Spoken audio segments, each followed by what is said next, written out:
Hello hello hello. आ जाओ भाई फटाफट से।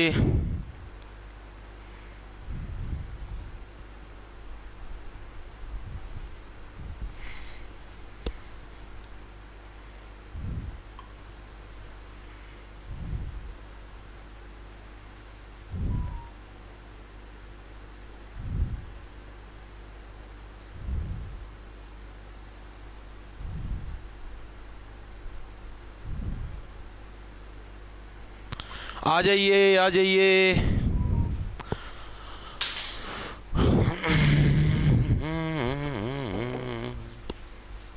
बहुत दिन बचा बुरसट पह रही है 2021-22 की लेवड़ी बुरसट है।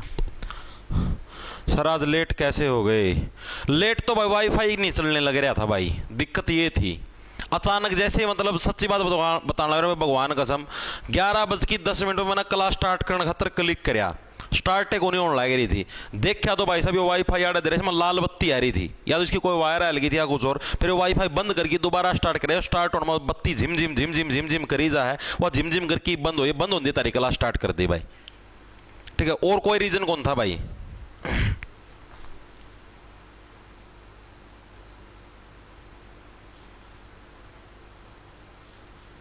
आ जाओ फटाफट से।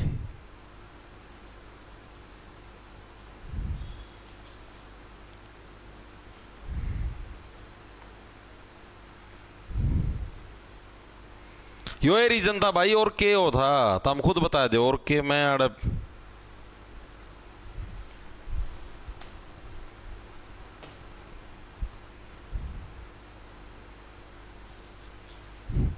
करें बे start. Very good very good. Chat को नहीं होने लग रही आज की दिक्कत है। आ गई आ गई आ गई।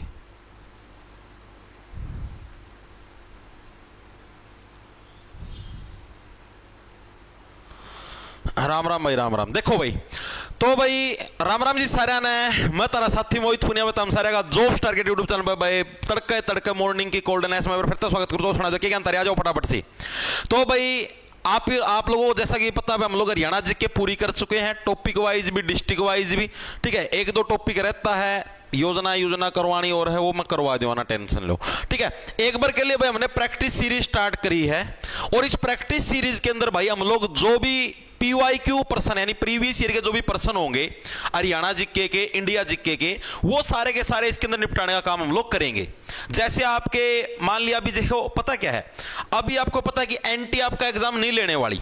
पिछला जो CET का एग्जाम हुआ था वो किसने लिया था? NTA ने लिया था।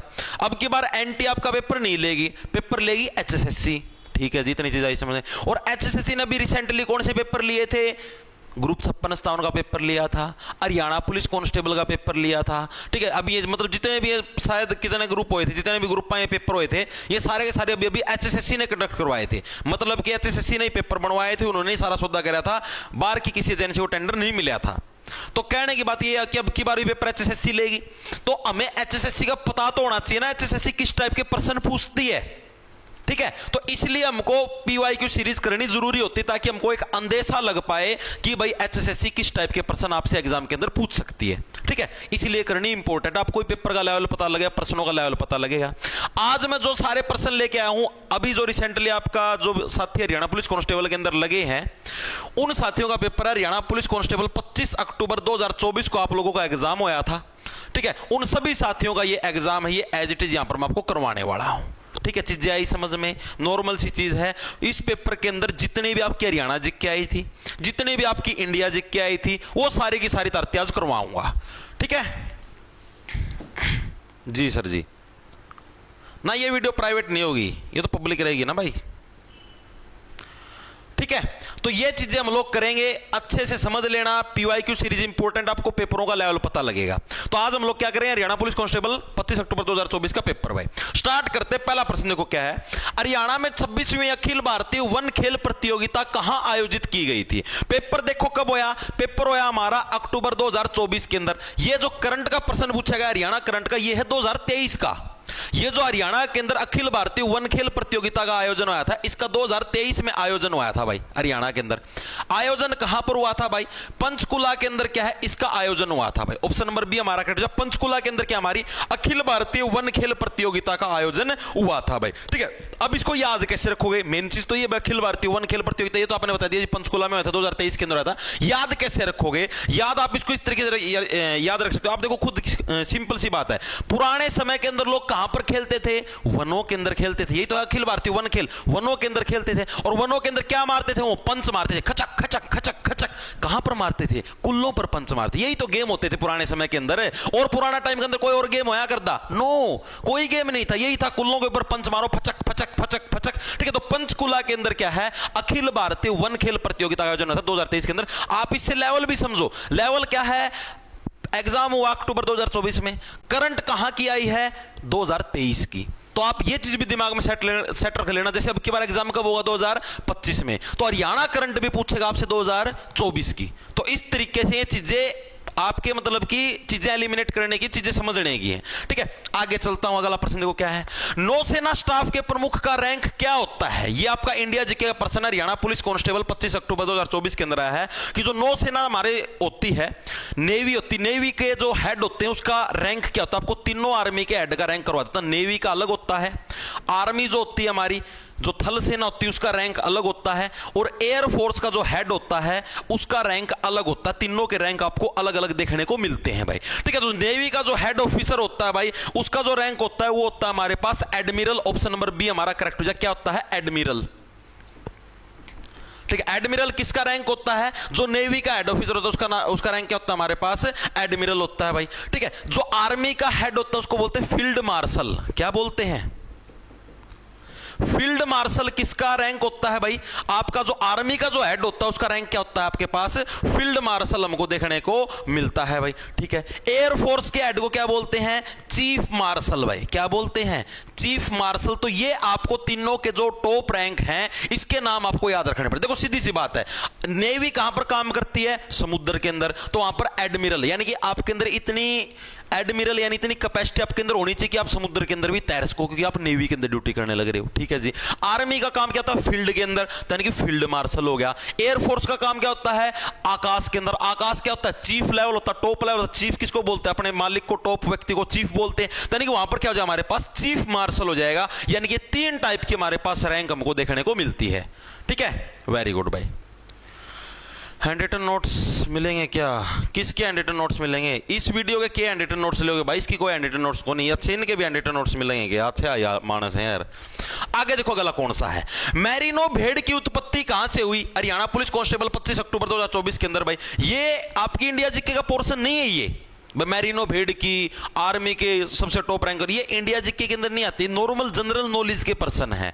ठीक है, इंडिया जीके के अंदर जो हिस्ट्री, पॉलिटी, ज्योग्राफी, ठीक है, आपकी इकोनॉमिक्स होगी, करंट अफेयर, वो आते हैं। ये आपके नॉर्मल जनरल नॉलेज के पर्सन है भाई। नॉर्मल, हाँ भाई आपको समाज के अंदर रहते हो, इस चीज की नॉलेज है या नहीं। तो जैसे पर्सन है, मैरिनो भेड़ की उत्पत्ति कहां से हुई है, ये बहुत कम बच्चों को आता मिलेगा। ये पर्सन कोई करेगा तो भी तुक्का मारेगा। ठीक है, मैं ऐसे कहना 100 में से कोई 1% बच्चा होगा जिसको ये पर्सन आता मिला, बाकी किसी को नहीं आता मिलेगा। तो इसकी उत्पत्ति वैसे स्पेन से हुई थी। ऑप्शन नंबर ए हमारा करेक्ट हो जाएगा। लेकिन इस टाइप के पर्सन आपको एग्जाम के अंदर दिखते तो सभी के ही गलत होते हैं लगभग। ठीक है, इसे तुक्का लग जाए अलग बात है, बाकी सभी के गलत होते हैं। मैरिनो भेड़ इस टाइप के पर्सन अगर पूछ लेता है, क्योंकि ये पर्सन आपको नॉर्मल जनरल नॉलेज के है। आप अखबार वगैरह पढ़ते हो, नेट वगैरह देखते हो, तब आपको हाँ आ जाता पर्सन, बाकी नहीं आएगा आपके पास। ठीक है, आगे चले, आगे चलो भाई।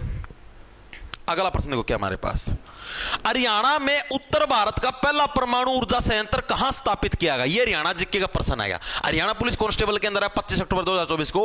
उत्तर भारत का पहला परमाणु ऊर्जा संयंत्र बता दो फटाफट से, जल्दी मारो आंसर बगा के। अभी थोड़े दिन पहले आप ने फतेहाबाद जिला कराया था, तो फतेहाबाद जिले के अंदर आप ने एक जगह का नाम पढ़ा जिसका नाम था गोरखपुर भाई। बढ़िया था गोरखपुर। तो गोरखपुर के अंदर क्या है हमारा? उत्तर भारत का पहला परमाणु ऊर्जा संयंत्र यानी कि न्यूक्लियर पावर प्लांट है, उसकी स्थापना की गई है भाई। न्यूक्लियर पावर प्लांट, इसकी स्थापना कब हुई थी जी? साल 2014 के अंदर बताया था स्पेशल। 2014 के अंदर क्या है, साल 2014 के अंदर क्या है हमारी इसकी स्थापना करी गई थी जनवरी 2014 में। ठीक है जी, और यही सेम पर्सन आपका सीईटी के अंदर भी आया हुआ है, सेम डिट्टो सेम। गोरखपुर कहां पर हमारा, फतेहाबाद के अंदर हमारा गोरखपुर, और वहां पर क्या देखने को मिलता हमें, पहला परमाणु ऊर्जा संयंत्र देखने को मिलता है। अब इसको याद कैसे रखो, याद आप ऐसे रखो, देखो सीधी सी बात है भाई, फतेहाबाद ने क्या इस चीज के अंदर पहली चीज तो इसने फतेह हासिल करी है कि पूरे भारत का ये समझो भाई बढ़िया लेवल का परमाणु संयंत्र यहां पर स्थापित होने लग रहा है। तो इसका मतलब सबसे बड़ी फतेह, सबसे बड़ी जीत है इसके लिए, पहली चीज तो ये क्लियर होगी। सेकंड नंबर पे गोरखपुर के अंदर ज्यादा गोरे लोग हैं, ठीक है, इसलिए उनको काले बनाने के लिए क्या है, परमाणु ऊर्जा संयंत्र की स्थापना की गई, ताकि परमाणु ऊर्जा वाले से धुएं निकलते रहेंगे, किसी दिन ब्लास्ट हो गया सारा सौदा ब्लैंक हो जाए, सारा सौदा काला हो जाएगा। इसीलिए क्या गोरखपुर के अंदर इसकी स्थापना करी गई 2014, समझ जाओ, इसीलिए स्थापना करी गई है। चलना आगे देखो भाई, मैकमोहन रेखा भारत और किसके बीच एक सीमा रेखा है, हरियाणा पुलिस कांस्टेबल के अंदर है। देखो आप खुद सोचो, अब आपसे बाउंड्री पूछी गई है भाई, अब मैं आपको 2-3 देशों की बाउंड्री बताऊंगा, इंडिया जीके का प्रश्न, अगर आप ज्योग्राफी की क्लास लगाते हो दिन में 3:15 बजे तो आप इसको इजीली कर पाओगे। देखो क्या कुछ आपके पास, एक तो भारत और चीन की सीमा है, चीन की सीमा है, एक पाकिस्तान की सीमा है, एक अपने पास और किसकी, अफगानिस्तान की सीमा लगती है, ठीक है। इन सीमाओं के नाम आपसे पूछता क्या क्या है, तो भारत और जो चीन के बीच की सीमा है ना, इसको बोलते मैकमोहन रेखा। क्या बोलते हैं, मैकमोहन रेखा।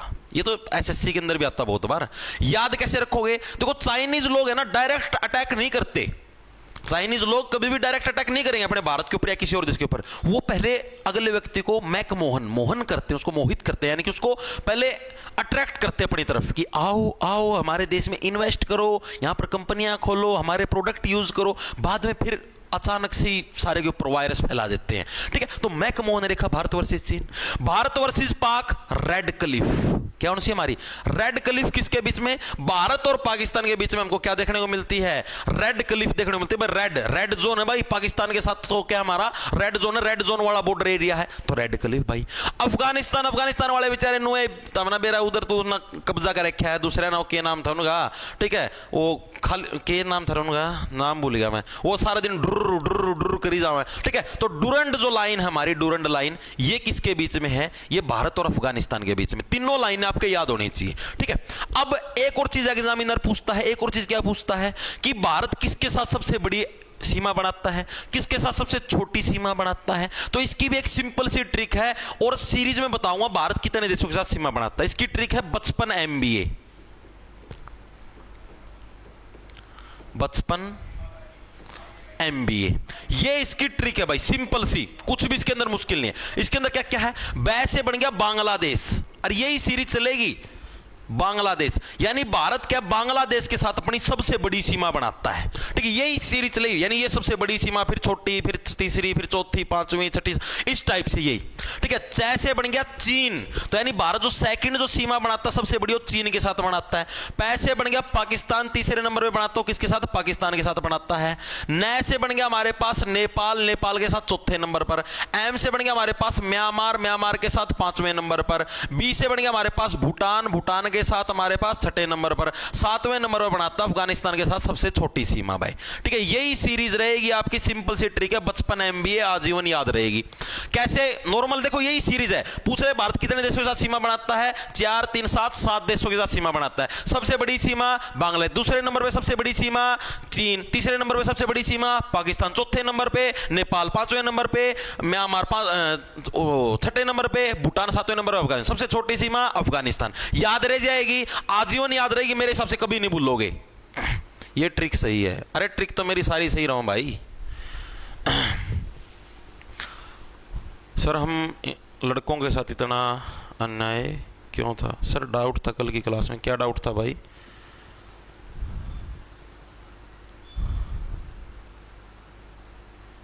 ये जिक्के का डाउट जिक्के वाली क्लास में पूछना, ठीक है। चलो भाई आगे चलते हैं। आगे देखो अगला प्रश्न हमारे पास क्या है, हरियाणा की सबसे पुरानी नहर कौन सी है। बेसिक लेवल का प्रश्न है, आप इन प्रश्नों से पता क्या, ये अंदाजा लगाओ पेपर के अंदर किस लेवल के प्रश्न आते हैं, ठीक है। प्रश्न क्या, हरियाणा की सबसे पुरानी नहर कौन सी है, तो सबसे पुरानी नहर मैंने बताया था कौन सी है भाई, सबसे पुरानी नहर हमारी पश्चिमी यमुना नहर, जो कि यमुना जो नदी, देखो नहर और नदी में फर्क होता है। नदी वो होती है जो नेचुरल अपना रास्ता बना ले, जो पहाड़ों से निकलती है, जैसे गंगा नदी, यमुना नदी, इन्होंने नेचुरल अपना रास्ता बना रखा, पूरी पूरी चौड़ी चौड़ी। ठीक है, नहर वो होती है जो आदमी बनाता है, आदमी खुदाई कर करके, क्या कर करके, आदमी खुदाई कर करके ऐसे पक्की नहरें बनाता है, उसको नहर बोलते हैं। ठीक है, तो जो हमारी यमुना नदी है, यमुना नदी से दो नहरें निकलती हैं, एक पश्चिमी यमुना नहर, एक पूर्वी यमुना नहर। पश्चिम वाली तो अपने हरियाणा की तरफ आ जाती है, पूर्वी वाली अपने उस तरफ चली जाती है, यूपी की साइड चली जाती है। तो हरियाणा की जो सबसे पुरानी नहर कौन सी, पश्चिमी यमुना नहर है। कहां से आती है, ताजेवाला नामक जो बांध, वहां से हमारी निकाली जाती है। कहां से, ताजेवाला नामक बांध से। ठीक है, हरियाणा के अंदर एंट्री कहां से करती है, कहां से, कौन से उससे करती है, यमुना नहर यमुनानगर से करती है भाई। क्या करती है, यमुनानगर से। ठीक है, इसके अलावा हमारा क्या चीज और थी भाई, अरे ये तो हमारी सबसे बड़ी नहर भी यही है। हरियाणा की अगर सबसे बड़ी नहर की बात करें तो वो भी हमारी यही है, और सबसे पुरानी नहर भी हमारी यही है। इसके अलावा पूछ ले हरियाणा की सबसे छोटी नहर कौन सी, अभी थोड़े दिन पहले करवाया था, भिवानी नहर। भिवानी नहर क्या है, हमारी हरियाणा की सबसे छोटी नहर है। क्यों, क्या बताया था मैंने कि भिवानी के अंदर रेतीला एरिया है, और रेतीले एरिया के अंदर क्या इतनी बड़ी बड़ी नहरें नहीं बनती, क्योंकि रेत सारा पानी पी जाता है। तो सबसे छोटी नहर आपको कौन सी, भिवानी नहर देखने को मिलेगी, जो कि हमारे भिवानी जिले के अंदर देखने को मिलती है भाई। ठीक है भाई, बिल्कुल ताजेवाला नामक तो उससे, हाँ वहीं से निकलती है भाई, भिवानी नहर, भिवानी नहर। शाबाश शाबाश, सभी साथियों के बिल्कुल सही आंसर है, वेरी गुड। सर हम लड़कों के साथ नहर के अन्याय हो गया तेरे साथ, तो बता दे। सर हमसे एग्जाम में फीस मांगी जाती है 100 रुपये, और लड़कियों की फीस होती है 0। अरे तो भाई तू नर भी तो है। ठीक है, और आज के युग में भाई नर होना पाप है, क्योंकि बेटा तुम्हारे पास सांप है। ठीक है, इसीलिए तुमसे ज्यादा फीस वसूली जाती है। चले आगे। ये चीज आई समझ, देखो पेपर का लेवल पता लगने लग रहा है आपको भाई, किस टाइप का लेवल है, किस टाइप के प्रश्न आने लग रहे हैं, क्या कुछ मैटर है। हाँ बिल्कुल बिल्कुल। अब इसी के अंदर एक और नहर भी हमारे पास, भाखड़ा नहर। भाखड़ा नहर कहां से, सतलुज जो नदी है, ठीक है, पंजाब के अंदर से गुजरती है भाई, उसके ऊपर एक बांध बनाया गया, नांगल बांध, जिसको भाखड़ा नांगल बांध भी बोलते हैं। उस नांगल बांध से ये नहर निकाल ली गई है। ठीक है, और हरियाणा के अंदर एंट्री कहां से करती है, टुआना टुआना टुआना। तो हरियाणा के अंदर एंट्री कहां से करती है, हरियाणा में एंट्री कहां से करती है, टुआना से क्या है, हरियाणा के अंदर एंट्री करती है भाई। ठीक है जी, समझ में आ गई। अगली चीज कहते हो टुआना। टुआना के अंदर भाई नहर इतनी है कि अगर व्यक्ति को मार के गेड़ दिया जाए तो टोना मुश्किल हो जाए। टुआना मतलब टोना यानी कि ढूंढना मुश्किल हो जाता है। ठीक है जी, इतनी चीज आई समझ में। अब क्या चीज है, बट टुआना ढूंढना मुश्किल। टुआना के अंदर क्या है, इतनी ज्यादा नहर है कि आदमी को अगर मार के गेड़ दे तो टोना मुश्किल हो जाए, यानी कि ढूंढना मुश्किल हो जाए। यस, तो इसीलिए इसको क्या है, नहरों के शहर के नाम से भी जाना जाता है। नहरों के शहर के नाम से, यानी कि सिटी ऑफ रिवर्स भी बोला जाता है। किसको, टुआना को। क्यों बोला गया है, क्योंकि यहां पर बहुत ज्यादा नहर है, आदमी को अगर मार के गिरा दिया जाए तो भी उसको टोना भी मुश्किल हो जाता है, ढूंढना भी मुश्किल होता है। भाखड़ा नहर भी हरियाणा में एंट्री कहां से, टोआना से लेती। चीजें क्लियर हुई। आगे चलो जी, आगे चलते हैं। किस मिट्टी का पीएच का मतलब समझ गए होगे, ये जो पीएच निकालते हैं अभी 7.0 से कम होता है हरियाणा पुलिस कांस्टेबल के अंदर है। देखो आप सभी को पता है पीएच स्केल, साइंस के अंदर पढ़ा हुआ सभी साथियों ने, ये पीएच स्केल होता है हमारा। पीएच स्केल देखो, बिना स्केल की सहायता जब स्ट्रेट लाइन को ना खींच दी, वाह, ये होता हमारे पास 0 का लेवल। इस तरफ होता है हमारे पास 0 का है ना, 7 का, सॉरी 7 का लेवल। ये होता हमारे पास 0, ये होता हमारे पास 14। ठीक है, यहां से जो 7 से जो ये होता है न्यूट्रल पॉइंट, न्यूट्रल यानी कोई गेयर नहीं लग रहा, न्यूट्रल सौदा चल रहा है। ठीक है ना, घनी गर्मी ना घनी ठंडक। इससे जो 7 से जो कम होते हैं, यानी जिसका पीएच मान 0 से 7 के बीच में है, वो सारे एसिडिक स्वभाव के होते हैं। एसिडिक का मतलब अम्लीय स्वभाव के होते हैं जी। हम ये तो हम सभी को पता था, यो के ज्ञान बांटना हमारा का कोई बात नहीं, ले लो थोड़ा सा। ठीक है, और जिसका पीएच मान 7 से 14 के बीच में होता है, वो बेसिक स्वभाव के होते हैं, बेस होते हैं, यानी कि अक्षार होते हैं। अब आपसे एग्जाम के अंदर क्या पूछा गया, प्रश्न खुद देखो, किस मिट्टी का पीएच 7.0 से कम होता है। तो किसका, ऐसी मिट्टी जिसके अंदर अम्ल होगा, यानी एसिडिक मिट्टी होगी वो, तो कौन सी, अम्लीय मिट्टी है। अम्लीय मिट्टी का पीएच मान क्या है हमारा, 7 से कम होता है। सिंपल, बच्चों के गाल पे डिंपल, और जो सारे दिन कुर्सी पे बैठे रहता है उसके कुल्लों पे होते बड़े बड़े पिंपल। चाल फिर लिया करो, डोल लिया करो। आगे देखो क्या है, महाद्वीपीय पठार के किस दक्षिणी बिंदु पर पश्चिमी घाट और पूर्वी घाट मिलते हैं? ये क्या आ गया जी, पश्चिमी घाट पूर्वी घाट? कभी ज्योग्राफी पढ़ी हो तो बेरा पाटर था मैंने, पश्चिमी घाट पूर्वी घाट क्या हुआ है? 3 बजे वाली क्लास का मैं करवाने लग रहा। तो देखो पश्चिमी घाट पूर्वी घाट क्या होता है हमारा, ये हमारे भारत का साउथ पार्ट है, दक्षिण भारत है भाई हमारा, ठीक है जी, दक्षिण भारत है, समझ गए। इस दक्षिण भारत के अंदर इधर आपको पता केरला है, मेरा हाजी यह चीज ना बताओ मार लग, अच्छा। और इधर हमारे पास जो हिस्सा पड़ता है इसको बोलते हैं तमिलनाडु। हाथ दे के बता के काट दूं, तमिलनाडु ठीक है भाई, ये हो गया हमारे पास तमिलनाडु है। तो ये हमारे पास 2 जगह होती है साउथ के अंदर, दक्षिण भारत के अंदर, आप सभी को पता है, ठीक है जी, इतना बेरा है, ये ज्ञान ना बंडा मारागा, ठीक है भाई, कोई बात नहीं, नाराज ना हो। तो इधर जो गुजरात का जो एरिया है, देखो इधर से आपका गुजरात होता है, हाँ जी, तो ये जो गुजरात का जो एरिया है यहां से लेकर और ये तमिलनाडु तक जो मतलब कि तटीय एरिया है, तटीय का मतलब जो समुद्र, यहां पर तो सारा समुद्र है, जो समुद्र के साथ जो टच होने वाला एरिया है, यहां पर छोटे छोटे पहाड़ बन रहे हैं, इन पहाड़ों को बोलते हैं भाई पश्चिमी घाट, पश्चिमी घाट, ठीक है जी, आगे समझ में, ठीक है, कोने आवा गुस्सा, कोई बात नहीं। और जो देखो पश्चिम की तरफ ही तो गुजरात पश्चिम में है भारत के, और इस तरफ भी ऐसे ही है, असम उसम से लेकर और इधर तक तमिलनाडु तक का ये जो एरिया है इसका नाम है पूर्वी घाट। यहां पर भी ऐसे ही पहाड़ हैं छोटे छोटे, ठीक है जी, आगे चीज समझ में, इतनी चीज आई समझ में। तो ये जो समुद्र के सारा जो थोड़े थोड़े छोटे मोटे पहाड़ हैं, इनको क्या बोलते हैं, एक को पश्चिमी घाट, एक को बोलते हैं पूर्वी घाट, ओके जी। अब इसी के अंदर क्या होता है, इनके अंदर एक तो डिफरेंस पूछा जाता है। क्या डिफरेंस पूछा जाता है, इधर ही लिखवा दूं आपको। जो पश्चिमी घाट है ना, पश्चिमी घाट की ऊंचाई है पूर्वी घाट से ज्यादा होती है। इनकी औसत ऊंचाई कितनी होती है भाई, औसत ऊंचाई 600 से 1500 मीटर तक, 1500 मीटर तक की इनकी औसत ऊंचाई होती है, किसकी, पश्चिमी घाट की, ठीक है जी, आगे समझ में। पूर्वी घाट की कितनी होती है, लगभग 600 मीटर तक की, 600 मीटर तक की औसत ऊंचाई पूछी जाती है, ऊंचाई, ठीक है जी, इतनी चीज आगे समझ में। अब आप खुद देख लो भाई, औसत ऊंचाई मतलब एवरेज हाइट, खुद देख लो कि पश्चिमी घाट की हाइट पूर्वी घाट से ज्यादा है ना, जी हाँ बिल्कुल है। तो ये प्रश्न भी एग्जाम के अंदर है कि पश्चिमी घाट और पूर्वी घाट में से किसकी ऊंचाई ज्यादा है, तो पश्चिमी घाट की ऊंचाई ज्यादा है, और ये ऐसे झुके हुए हैं, यानी जैसे मान लिया ये आपके पास मान लिया पश्चिमी घाट है, ये हमारे पास मान लिया पूर्वी घाट है, पूर्वी घाट हो गया, ये ऐसे ढलान है, ऐसे स्लोप है, ठीक है। तो यानी प्रश्न पूछा जाता है कि पश्चिमी घाट से पूर्वी घाट की तरफ क्या है, एक ढलान है, पश्चिमी घाट की हाइट ज्यादा और पूर्वी घाट की ऊंचाई कम है भाई, ठीक है। तो यानी क्या है हमारा, पश्चिमी घाट पूर्वी घाट की तरफ झुके हुए हैं, झुके हुए हैं। एग्जामिनर पूछ ले किसकी औसत ऊंचाई ज्यादा है, तो पश्चिमी घाट की ऊंचाई ज्यादा, पूर्वी घाट की कम है, इतनी चीज आ गई सभी के समझ में, ठीक है जी।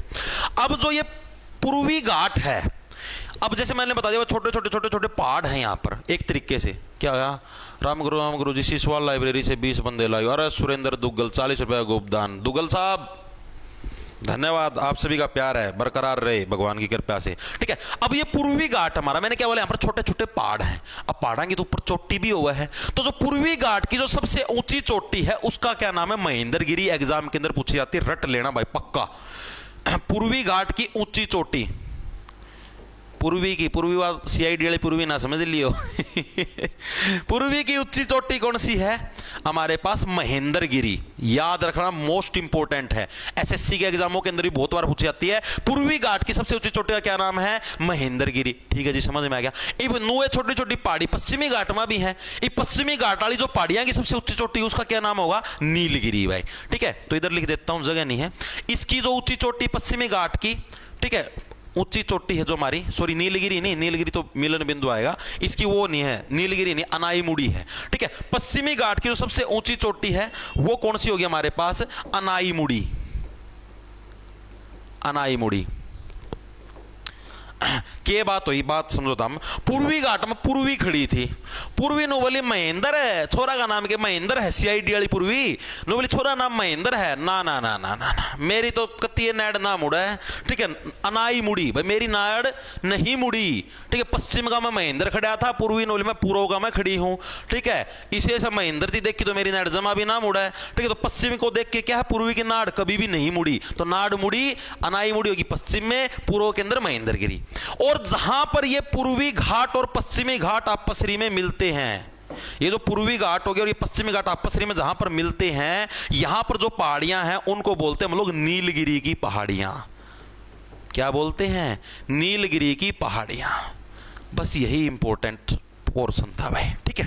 यही प्रश्न के अंदर पूछा गया है, महाद्वीपीय पठार के किस दक्षिणी बिंदु पर पश्चिमी घाट और पूर्वी घाट मिलते हैं? तो पश्चिमी घाट और पूर्वी घाट कहां पर मिलते हैं? नीलगिरी की पहाड़ियों पर मिलते हैं। चीजें क्लियर हुई? कंसेप्ट समझ में आया या नहीं आया? पूर्वी घाट पश्चिमी घाट दोनों क्लियर हुए। पश्चिमी घाट की सबसे ऊंची चोटी अनाईमुड़ी, पूर्वी घाट की महेंद्रगिरी। हाइट किसकी ज्यादा? पश्चिमी घाट की। पूर्वी घाट की हाइट छोटी। पश्चिमी की कितनी? 600 से लगभग 1500, पूर्वी की मात्र 600। समझ में आई? कहां तक फैले हुए हैं? तमिलनाडु तक। ये गुजरात से शुरू है, वो उधर असम साइड से वहां से शुरू है, ठीक है, बंगाल असम से, ठीक है। चीजें क्लियर हुई हर एक साथी के? रिप्लाई कर दो जी एक बार, के जुलम हो गया। ओ हो हे बेबे, कोई बात नहीं, कर दिया रिप्लाई। बोल, के जुलम करवा की मानना की तू? बता तो दे।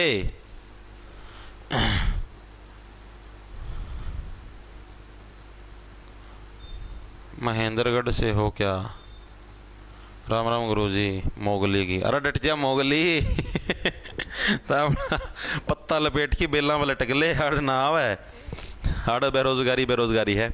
हरियाणा में मोतीलाल नेहरू स्पोर्ट्स स्कूल कहां स्थित है भाई? अरे कितना आसान प्रश्न। हम पेपर प्रश्न का लेवल देखो, हरियाणा पुलिस कांस्टेबल के सारे प्रश्न अभी जो 2024 के अंदर अभी जो बच्चे लग रहे हैं, ट्रेनिंग जिनकी चलने लग रही है, ठीक है।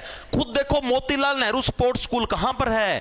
थोड़े दिन पहले करवाया था। कहां पर? सोनीपत का। मैं स्पेशल बताया था, स्पोर्ट्स विश्वविद्यालय भी वहीं पर है, स्कूल भी उड़ा है। कद स्थापना हुई थी? 1973 में हुई थी, 1973। स्पोर्ट्स खेलो बिल्कुल फ्री, ठीक है। कहां पर था? कौन सा था? मोतीलाल नेहरू राई के अंदर था, सोनीपत के अंदर भाई। राई कहां पर है? सोनीपत के अंदर। वहां पर क्या हमारा मोतीलाल नेहरू राई स्पोर्ट्स स्कूल है, ठीक है। इसकी स्थापना पूछ ले तो कब हुई थी? साल 1973 के अंदर क्या है हमारी इसकी स्थापना हुई थी भाई, ठीक है। करवाया था भी, डिस्ट्रिक्ट वाइज परीक्षा करवाया, जब सोनीपत के अंदर नहीं करवाया? करवाया था जी, मुकर नहीं सकते। इसके अलावा सोनीपत के अंदर हमारे पास एक चीज और मैंने आपको बताया था, हरियाणा का पहला महिला विश्वविद्यालय कौन सा था? बताओ।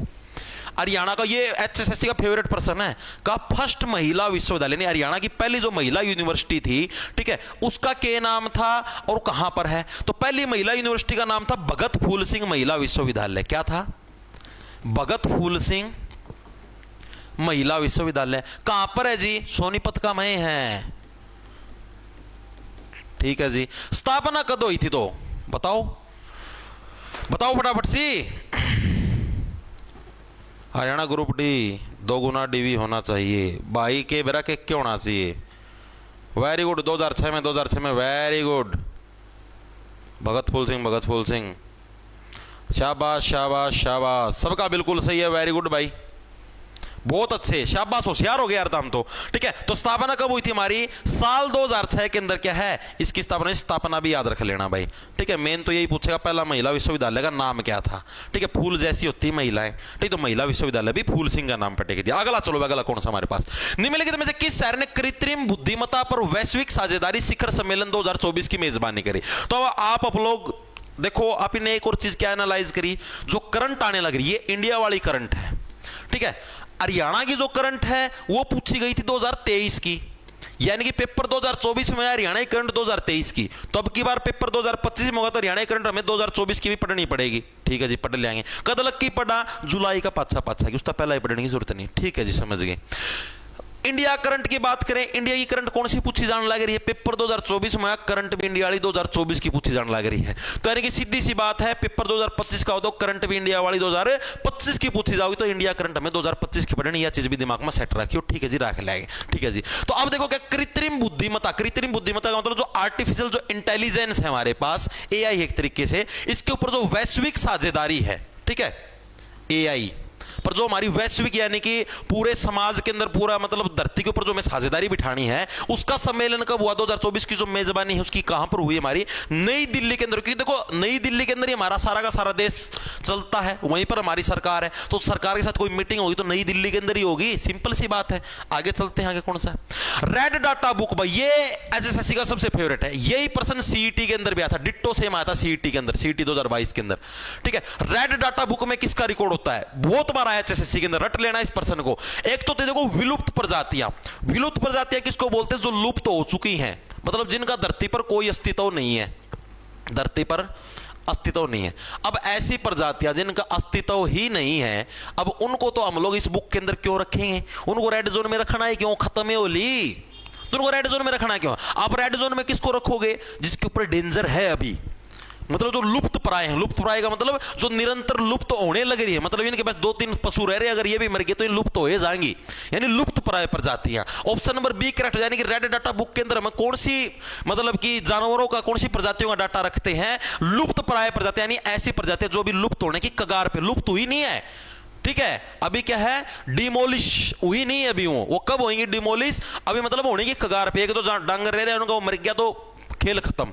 ठीक है, तो मैक्सिमम बच्चे इसके अंदर विलुप्त ठोक के आते हैं। विलुप्त यार जो प्रजाति जाली, ठीक है, उसकी बुक का मैं लिख के कराएंगे। जो व्यक्ति मर लिया, आप इनको कहा भाई हम इसकी Z+ सिक्योरिटी दे, वहां Z+ सिक्योरिटी आप किसकी दोगे? रेड जोन में आप किसकी रखो? जो व्यक्ति जिंदा उससे तो रखोगे, जो मर लिया उसकी थोड़ी रेड जोन में रखोगे। मानो बात है, मानेंगे जी, मानो तो गए हम जाओगे कड़े। भारत में कितने राष्ट्रीय उद्यान है भाई बताओ? हरियाणा पुलिस कांस्टेबल के अंदर है। ये भी देखो एक जनरल नॉलेज का पर्सन है भाई, और ये बदलते रहता है ये डाटा भाई। कितने राष्ट्रीय उद्यान है भाई?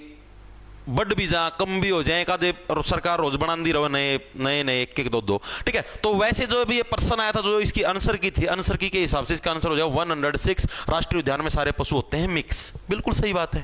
ठीक है, जो भी हमारा नेशनल पार्क है उसके अंदर सारे के सारे पशु पक्षी क्या होते हैं? हमारे मिक्स होते रहते हैं। तो 106 सारे पशु होते रहते हैं मिक्स। ये डाटा अब हर जगह अलग अलग मिलेगा आपको। नेट पे देखोगे कहीं पर 108 मिला भाई, एक दो बड भी जा कितने के बेरा 1014 हो गया, मतलब वो घटता बढ़ता रहता है डाटा। तो इसको इतना वो मत लेना। ठीक है, ये एक नॉर्मल पर्सन पूछा गया है, नॉर्मल जनरल नॉलेज का। ठीक है ना, ये उससे इंडिया जीके से आता ना कुछ और, नॉर्मल जनरल नॉलेज का पर्सन है। ठीक है, ठीक है जी, आगे देखते हैं आगे कौन सा है। भारत के निम्नलिखित में से किस शहर को विश्व शिल्प परिषद द्वारा आधिकारिक रूप से विश्व शिल्प शहर के रूप में मान्यता दी गई? भाई विश्व शिल्प शहर, यानी कि विश्व शिल्प शहर का शिल्प का मतलब क्या होता है? जो हाथ से काम करने वाले कारीगर होते हैं, जो कुछ ना कुछ कारीगरी दिखाते हैं, उनको शिल्पकार बोलते हैं। ठीक है, तो विश्व शिल्प शहर के रूप में भाई किसको मान्यता मिली? है प्रश्न आपसे पूछा गया। हरियाणा पुलिस कांस्टेबल 25 अक्टूबर 2024 के अंदर है। बताओ फटाफट से। मैं पानी की व्यवस्था करवा लूं भाई, गला सूख गया।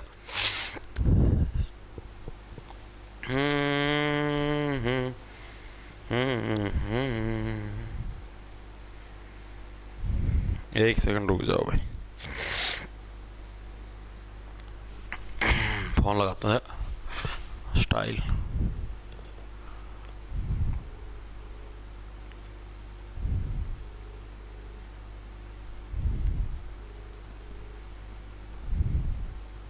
ठाले रहा फोन है कई बार भाई, पानी की व्यवस्था करिए रहे।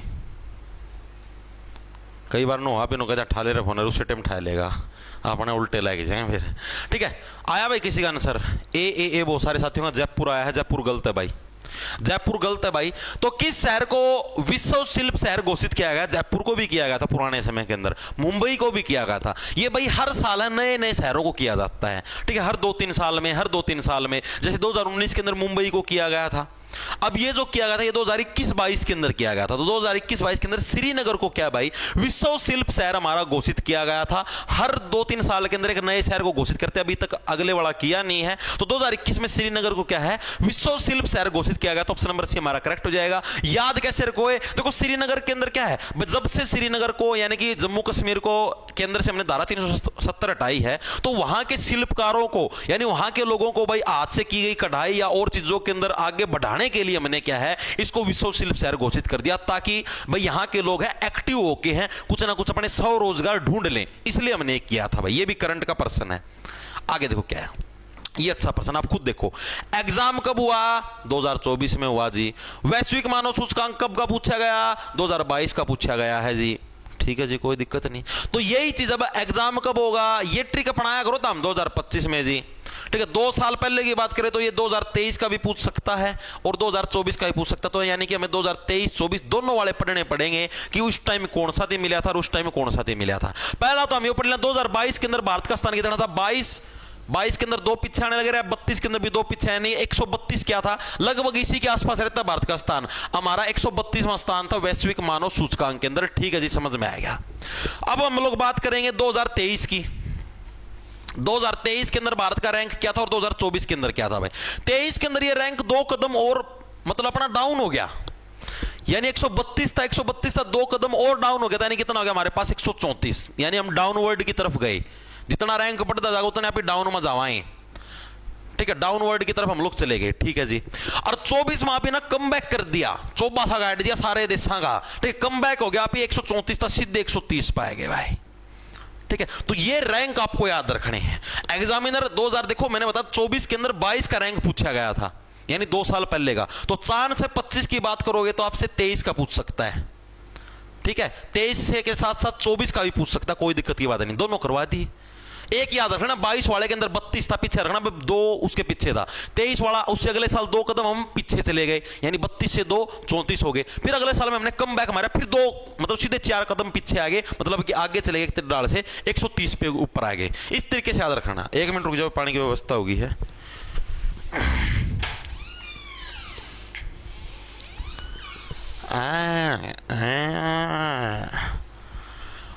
भाई अकबर के लिए कमेंट करके बता दो क्लास में मजा आने लग रहा है नहीं आने लग रहा।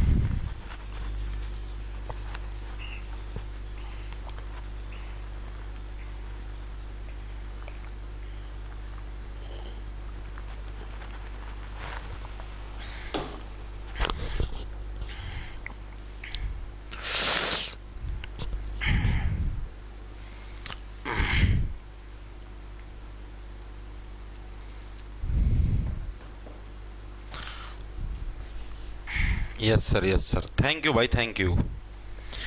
अभी चलते हैं आगे।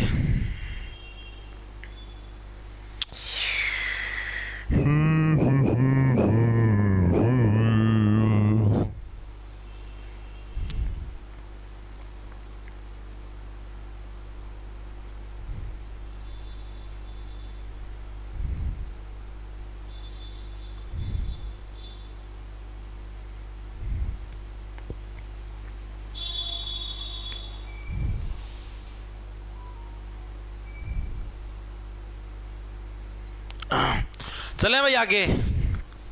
ठीक है भाई, आगे चलते हैं, नेक्स्ट चलते हैं। आगे देखो भाई, अगले प्रश्न पे आ जाओ। भारत में प्रतिवर्ष राष्ट्रीय खेल दिवस कब मनाया जाता है? ये भी अच्छे लेवल का प्रश्न है। राष्ट्रीय खेल दिवस भाई, ये सेंट्रल गवर्नमेंट के जो एग्जाम है, जो आपका सीजीएल हुआ था अभी पिछले साल 2024 के अंदर, उसके अंदर भी ये प्रश्न आया था।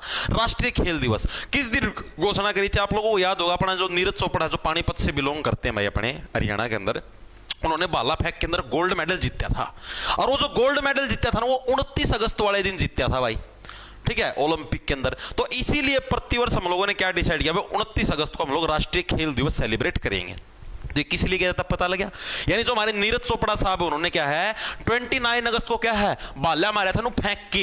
ठीक है, उसका मैं गोल्ड मेडल जीता, सबसे दूर मारा था भाला फेंक के। इस वजह से क्या है प्रतिवर्ष क्या है भाई हमारा 29 अगस्त को क्या है राष्ट्रीय खेल दिवस मनाया जाता है। ये भी हरियाणा पुलिस के अंदर आया था। ठीक है जी, आगे चलते हैं। 1966 में हरियाणा राज्य के गठन के समय कितने जिले थे? दिल्ली बताओ हूं, ये डिस्ट्रिक्ट वाइज परीक्षा करवाया करता, दिल्ली बताया करता। हमारा गठन के समय कितने राज्य थे, ओ सॉरी कितने जिले थे, कितने जिले थे? इबी भी जगह अगर किसी ने गलत बता दिया ना भाई, दिमाग खराब हो जाए, मजाक की बात नहीं।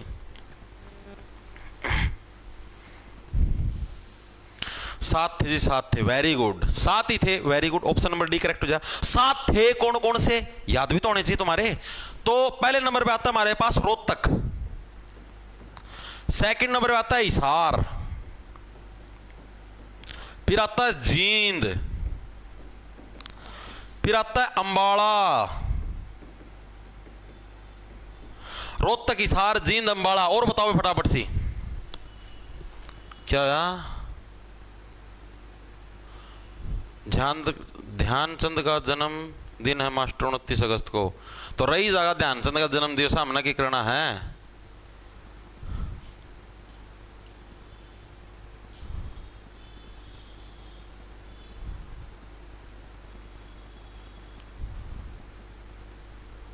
अच्छा अच्छा, सॉरी भाई सॉरी, ये गलती हुई थी भाई, करना पड़ेगा भाई, एक मिस्टेक होगी भाई, मेरा ये उसमें रिमाइंडेशन में मिस्टेक होगी, मैंने खुद ना एज्यूम कर लिया भाई। यो बाला फेंक वो कौन था, बाला फेंक दिवस मनाया था 7 अगस्त को भाई, नीरज चोपड़ा जिस दिन बाला फेंका तो 7 अगस्त को है। 29 अगस्त को जो अभी मेजर ध्यानचंद है, जो अभी खेल की दुनिया का मैं सबका जो बड़े ऊंचा पदक दे वहाँ मेजर ध्यानचंद जी, उनका जन्म दिवस था भाई, माफी चाहता हूँ भाई, मेजर ध्यानचंद का जन्म दिवस भाई, ठीक कर लो भाई इसको, ठीक है, जन्म दिवस है, मतलब दोनों यार अगस्त का महीना में थे, तो थोड़ी कंफ्यूजन होगी भाई, मेरा याद को नहीं रही, अभी कमेंटों में साथियों के कमेंट है तब मेरे याद आई, ठीक है भाई, तो थोड़ी सी मिस्टेक होगी, बाय मिस्टेक भाई, सॉरी, इसको ठीक कर लो एक बार के लिए।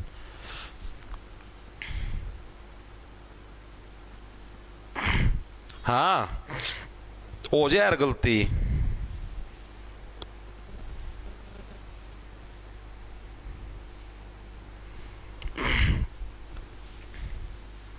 ठीक है भाई, ये चीज कर ली ठीक। अब यहां पर आते हैं, हिसार जींद हो गया, अंबाला हो गया। 5वें नंबर पे आते हैं हमारे पास महेंद्रगढ़ भाई, महेंद्रगढ़, ठीक है जी। अगले नंबर पे आते हैं हमारे पास करनाल भाई, ठीक है जी। 7वें नंबर पे हमारे पास आता है गुड़गांव, जिसको गुरुग्राम बोलते हैं। तो ये हमारे 7 जिले थे भाई, जिनकी स्थापना हमारी कब हुई थी, 1 नवंबर 1966 को हुई थी जी, ठीक है जी। चीजें क्लियर भाई, हाँ कर दिया भाई, ठीक है।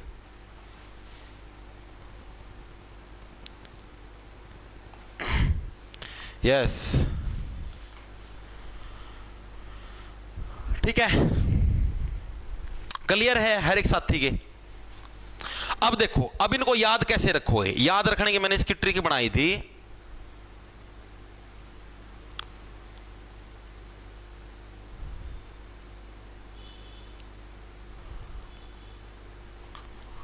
देखो इसकी ट्रिक देखो क्या है, ट्रिक ये है कि अगर रोहित, क्या याद है इसकी ट्रिक, रोहित जिंदा रहना है, जिंदा रहना है तो महेंद्र का खड़्यावाड़, खड़्यावाड़ करनाल पाड़ना पड़ेगा। कर का मतलब हाथ, पाड़ना पड़ेगा, ठीक है। कैसे याद रखोगे, पर रोहित अगर तेरे को गुड़गांव के अंदर अगर जिंदा रहना है तो तेरे को क्या है, महेंद्र का जो खड़्यावाड़ है, कर का मतलब क्या, हाथ, हाथ के साथ, नाल का मतलब साथ, हाथ के साथ क्या है, तेरे को पाड़ना पड़ेगा भाई। इसकी ट्रिक मैंने ये बनाई थी। रो से बन गया रोहतक, ई से बन गया हिसार, ठीक है जी। जींद से बन गया, जिंदा से बन गया जींद, गुड़गांव सीधा बात गुड़गांव बन गया, ठीक है। महेंद्र से बन गया महेंद्रगढ़, खड़्याबाड़, बाड़ का मतलब हो गया अंबाड़ा, बाड़ से अंबाड़ा बन गया, ठीक है जी। करनाल से नॉर्मल सीधा करनाल बन गया भाई, हो गए सारे के सारे। रोहतक, हिसार दूसरा नंबर, गुड़गांव तीसरा नंबर, जिंदा चौथा नंबर, 5वां नंबर महेंद्रगढ़, 6ठा नंबर अंबाड़ा, 7वां नंबर करनाल। याद रह गया, आजीवन याद रहे, कदे नहीं भूलोगे, ठीक है। सिंपल सी ट्रिक है, रोहित अगर गुड़गांव का मैं जिंदा रहना है तो महेंद्र का खड़्यावाड़ पाड़ना पड़ेगा, इतना गुड़गांव का मैं जिंदा नहीं रह सकता, ठीक है। सीधी सी बात है। अकरम पकरम ये कौन यार, मेरा कौन ही अगर अकरम अमर है, अकरम तो गधा है, अमर है, चलागा। सीधी सी ट्रिक बनाया जी यार, तुम ब्याह से बावड़े हो, अकरम अमर है, पेपर हम कौन याद रहा करें। ये जो तमी बनाओ ना, अकरम अमर है, ये जैसे ये तुमने बनाई अकरम अमर है,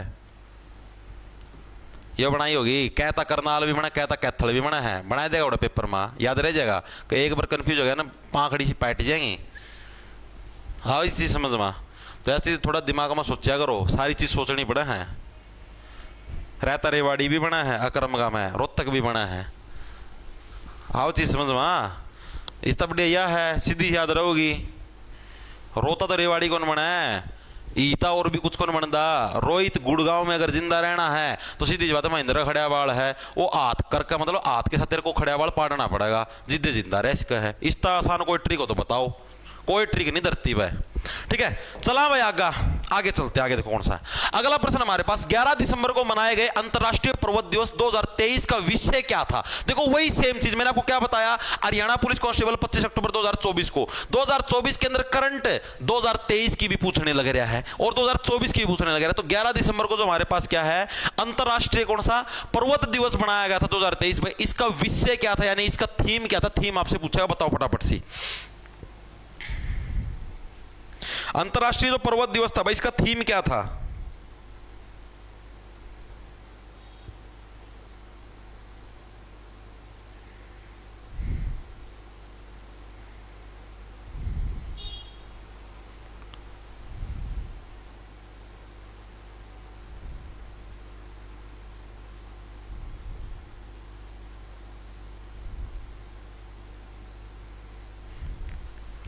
चले भाई आगे, ए वेरी गुड भाई, बिल्कुल सबका बिल्कुल सही है। पर्वतीय पारिस्थितिकी तंत्र की पुनर्बहाली, यानी कि जो हमारा पर्वतों का जो पारिस्थितिकी तंत्र है, जो वातावरण है, उसको दोबारा से जैसा पुराने जमाने के अंदर था वैसा किया जाए। वैसे हर जगह पर्यावरण हो गया और हर जगह हमारी यही थीम चलती है कि जो भी हमारी पुराने जमाने की जो चीजें हैं उनको पहले की तरह वैसे ही सेट कर दिया जाए। हर जगह हमारी यही थीम चलती है, तो यही हमारी क्या है थी, इसकी थीम थी भाई ऐसे ऐसे ये चीज की जाए भाई। एक सेकंड रुक जाओ, कुछ आ गया।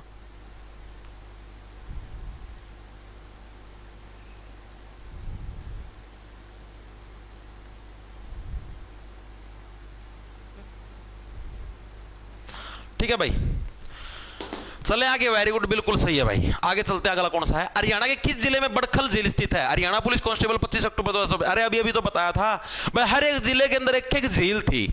फरीदाबाद के बोला मेरी भी एक फरीद है, फरीद मेरी भी एक डिमांड है, कम से कम बड़खल झील तो दे दो। तो बड़खल झील क्या है? हरियाणा के फरीदाबाद जिले के अंदर है। और इसका जो निर्माण है, निर्माण कब हुआ था? जिस टाइम हमारा देश आजाद हुआ था साल 1947 के अंदर इसका निर्माण होने लग रहा था। साल 1947 में क्या है, इसका निर्माण होने लग रहा था। और ये बनके तैयार कब हो गई थी? साल 1948 में क्या है, बनकर तैयार हो गई थी भाई। ठीक है, बनकर तैयार हो गई थी। ठीक है, तो पूछ ले तो ठोक देना आंसर। चीजें क्लियर हुई? आगे चलो, वेरी गुड भाई, आगे चलते हैं। अगला हमारे पास कौन सा है? रिजू पेवे तकनीक किससे संबंधित है भाई? ये किस चीज से रिलेटेड है? रिजू पेवे तकनीक हरियाणा पुलिस कांस्टेबल के अंदर, ये भी नॉर्मल जनरल नॉलेज का पर्सन है भाई। ठीक है, ये आपको किसी जीके की बुक के अंदर या कहीं पर भी आपको देखने को नहीं मिलेगी। ठीक है, ये आपको डायरेक्ट मतलब जैसे आप ये अखबार वगैरह पढ़ते हैं, इंटरनेट वगैरह देखते हैं, तो वहां से जो नॉलेज ली गई है वो पर्सन है ये, कि रिजू पेवे तकनीक किससे संबंधित है। तो किससे भाई? रिजू पेवे हमारी सड़क निर्माण से संबंधित। ऑप्शन नंबर बी करेक्ट हो जाएगा। इसके अंदर मतलब क्या, तो कैसे रिजू पेवे भाई, ये जो सड़क है हमारी, ये किस तरीके से, मतलब इसको कैसे हम लोग रिझाएं कि भाई तू ये जो पानी, बारिश का पानी आता है, इसको पी जाए। मेनली सड़क निर्माण करते हैं, उसके अंदर एक कंसेप्ट हमारा ये भी तो रहता है ना कि भाई ये सड़क हमारा बारिश का पानी पी जाए, या फिर इसको हम लोग कहां पर इस पानी को एडजस्ट करें ताकि हमारी सड़क ना टूटे। ठीक है, तो ये जो रिजू पेवे तकनीक है किससे संबंधित? हमारे सड़क निर्माण से संबंधित है। Very good, option number B सभी का बिल्कुल सही है। याद कैसे रखो, नॉर्मल है भाई। हम लोग, हमारा दिमाग में कंसेप्ट क्या रहता है कि भाई सड़क है, इसको हम लोग कैसे रिझाएं कि इस पानी को पी जाए। तो रिजू पेवे टेक्निक हमारी सड़क निर्माण से बिलोंग करती है। ठीक है जी, आगे चलते हैं। संघाई सहयोग संगठन शिखर सम्मेलन 2024 को कहां आयोजित किया गया था? अच्छा प्रश्न है, बताओ भाई। हरियाणा पुलिस कांस्टेबल 25 अक्टूबर 2024 के अंदर है जो संघाई सहयोग जो संगठन है हमारा, इसका जो शिखर सम्मेलन आया था 2024 के अंदर भाई, उसका आयोजन कहां पर किया गया था? सीधी सी बात है, पेपर 2024 में तो करंट हमारी लगभग ये समझो कि जुलाई 2023 से लेकर और ये समझो जून 2024 तक की तो पूछी जाती है। ठीक है, तो अब की बार पेपर 2025 में होगा, तो ये समझ लेना कि जुलाई 2024 से लेकर आपको जून 2025 तक की करंट तो पढ़नी पड़ेगी भाई, तभी बात बढ़ेगी, वरना नैया डूब जाएगी। वेरी गुड भाई। एक जना सिंगापुर आया है ना मिठी है, इतना गलत काम नहीं है भाई। सिंगापुर में इतनी बड़ी बड़ी मीटिंग कराएंगे, इसी मीटिंग तो छोटे छोटे देशों में आ रहा है, टुच्चे आ गया ना, तो टुच्चे, ये टुच्चा देश देख लेना ऑप्शन में कौन सा? एक ही है टुच्चा देश, बता दो तो आंसर है। ये भी कौन बता पाओगे? बता दो रे, नाक कटवाओ मेरी नाक। कर लियो कि मैं शर्म लिहाज।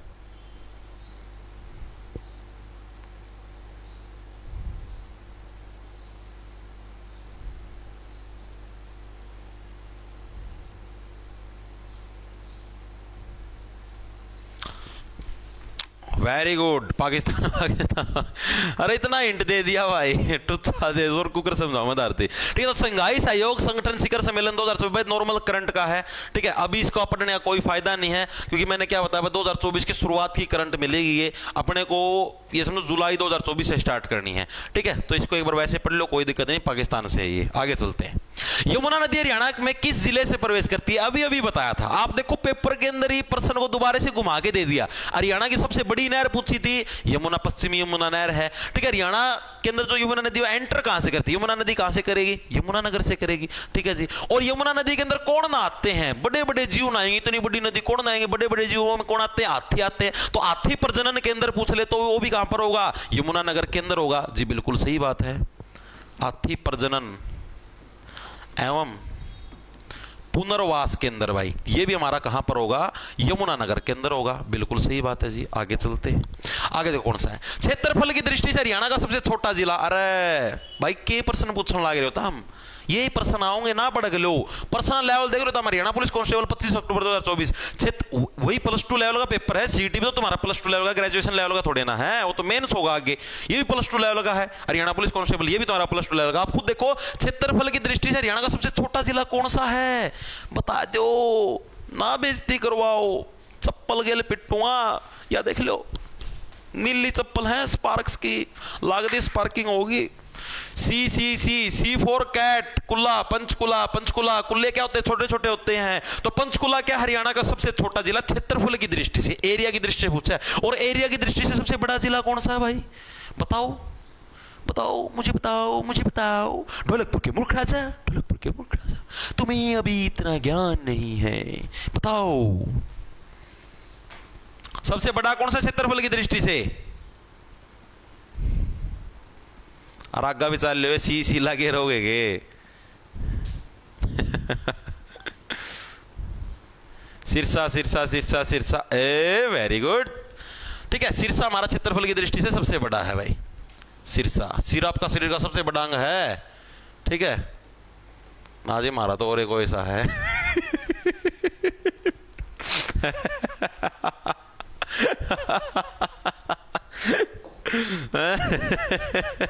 आगे देखो भाई, भारत के संघीय न्यायालय ने सबसे कब से कार्य करना शुरू किया था? बताओ भाई।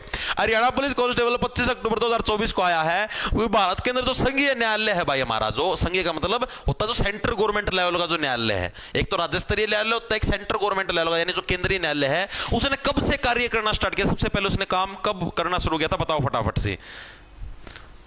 ना छेड़ नादान सपेरे मेरे जहर पिटारे। बता दो नीच आदमियों। क्यों गया गुरुजी? फॉर्म यूपी से हम भी पढ़ सकते हैं क्या? हाँ पढ़ लो भाई, फॉर्म भर के सीटी तैयारी करो तो पढ़ो।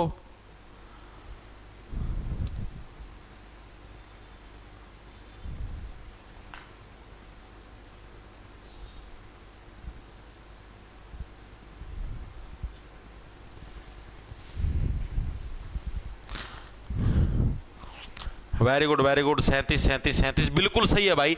1 अक्टूबर 1937 को क्या है हमारा भारत के अंदर जो संघीय न्यायालय हमारा जो सेंट्रल गवर्नमेंट का जो लेवल है भाई, सेंट्रल गवर्नमेंट लेवल का जो न्यायालय है हमारा, कोर्ट है, उसकी शुरुआत हुई थी। जिसने पॉलिटी की क्लास लगा रखी है सभी साथी आंसर दे देंगे सही।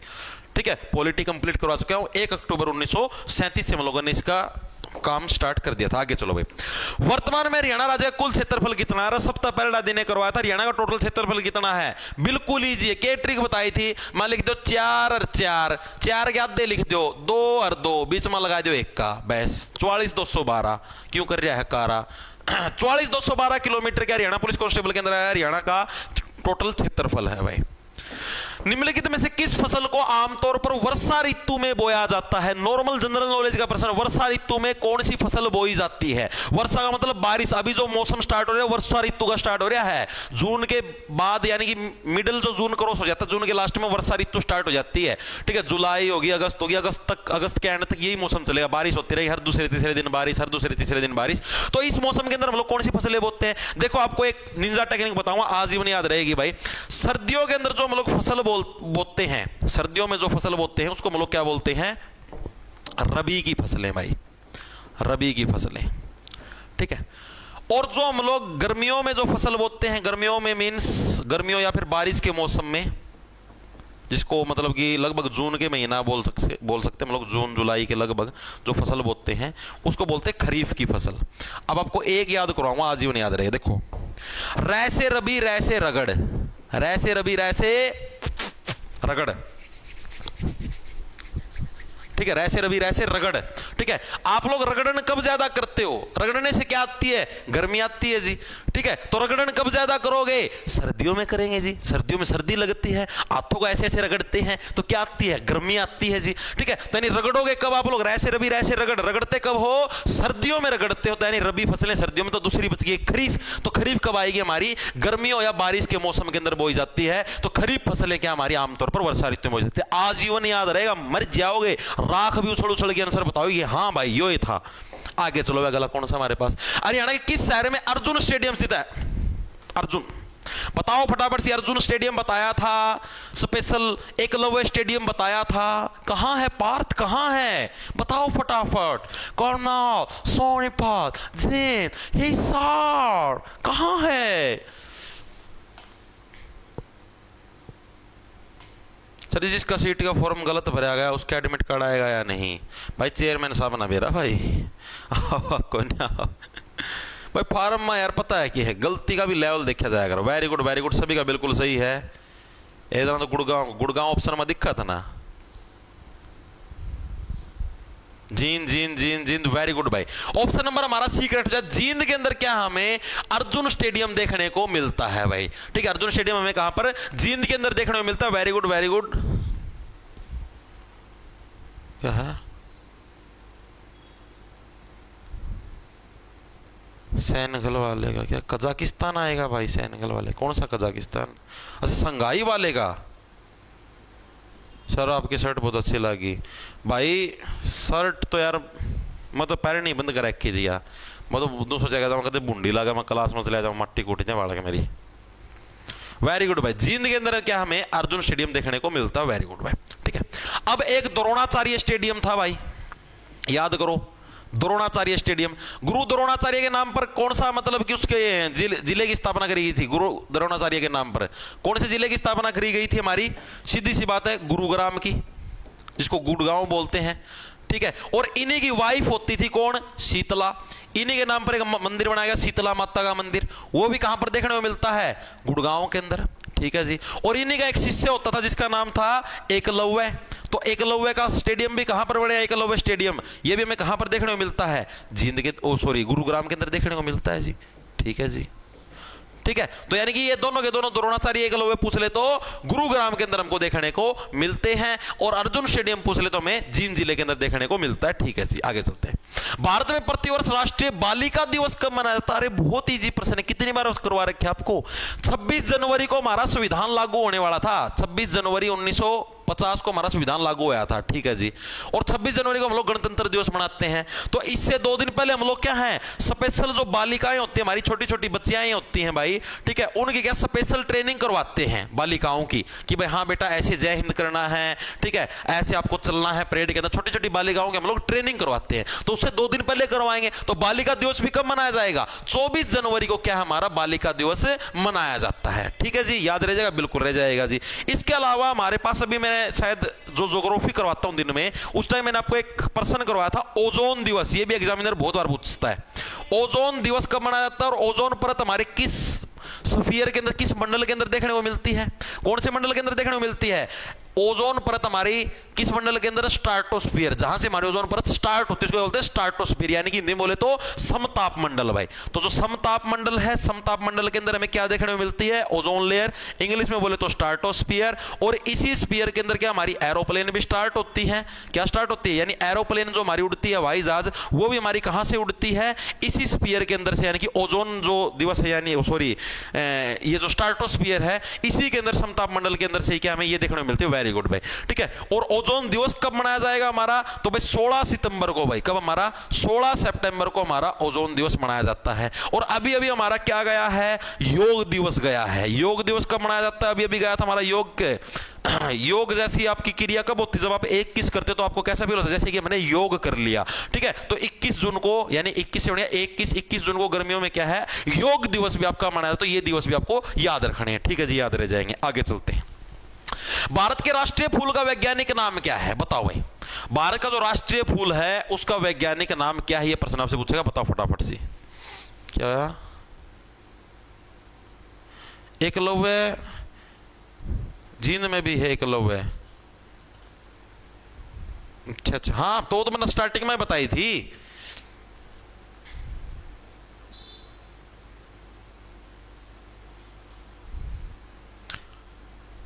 अच्छा, सॉरी भाई, सॉरी, इसको ठीक कर लो भाई, मिस्टेक हो गई भाई। एकलव्य मंदिर है, सॉरी,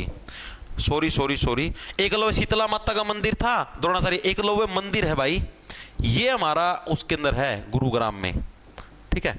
अब मैंने आपको एक चीज बताई थी कि अर्जुन है, ये भी द्रोणाचार्य के शिष्य थे, तो इनका स्टेडियम भी कहां पर बनाया मैंने? जींद में, ठीक है। तो इन्हीं का मतलब जो द्रोणाचार्य के शिष्य कौन थे? एकलव्य थे। तो एकलव्य क्या बोले? मृत्यु भी भाई समानता का सिद्धांत मानना, मेरे गुट्ठा काट के दे रखा, मृत्यु भी इक्वलिटी दो। तो एकलव्य जो स्टेडियम है ये भी हमारा कहां पर देखने को मिलता है? ये भी हमारा जींद में देखने को मिलता है। सॉरी भाई, थोड़ा डिफरेंस था ये, ठीक है, दिमाग से स्किप हो गया था। एकलव्य मंदिर पूछ ले तो हमारा गुरुग्राम में, हाँ, स्टेडियम जींद में ही है। स्टार्टिंग में बताया था यार, ये थोड़ा स्किप हो गया लिखते समय, कोई बात नहीं, आगे चलते। तो भारत का जो राष्ट्रीय फूल है इसका वैज्ञानिक नाम बताओ भाई सभी साथी, क्या होगा? कार्तिकेय मंदिर भी, हाँ, गुड़गांव के अंदर ही है भाई। बताओ भाई।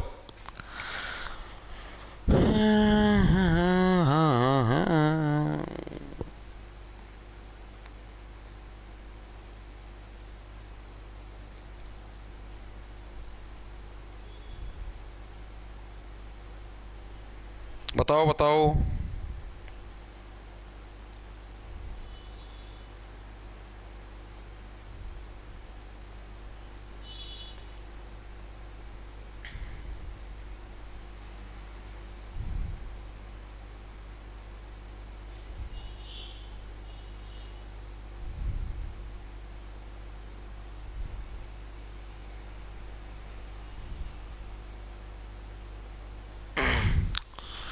बिल्कुल भाई, ए सभी साथियों का बिल्कुल सही भाई। देखो, जो हमारी नेशनल पार्टी है, राष्ट्रीय पार्टी कौन सी, किस पार्टी का शासन है?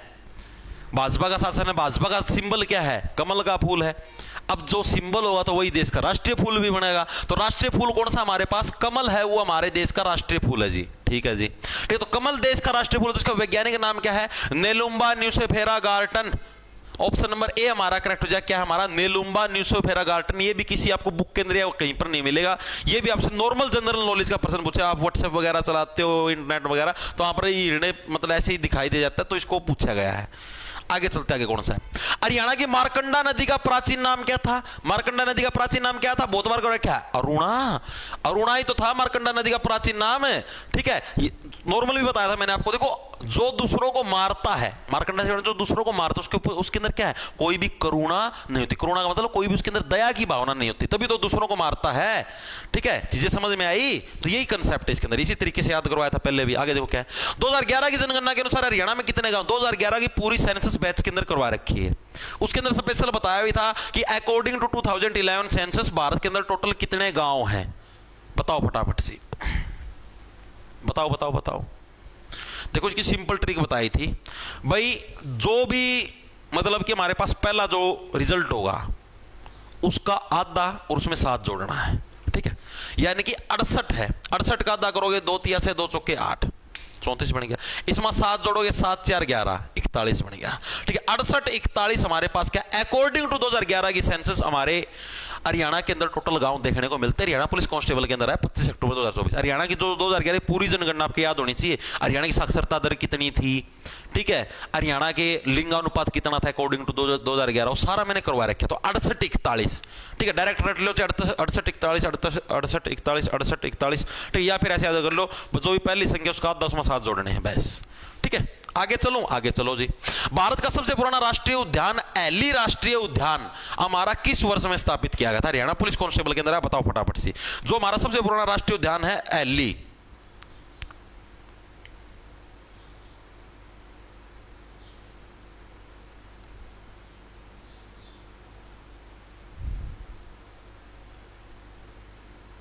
जून 1975 आज के दिन इमरजेंसी लगी थी। अच्छा रहे आमना बेराय कौन था? कोई बात ना, लगी थी तो फिर क्या बात होगी।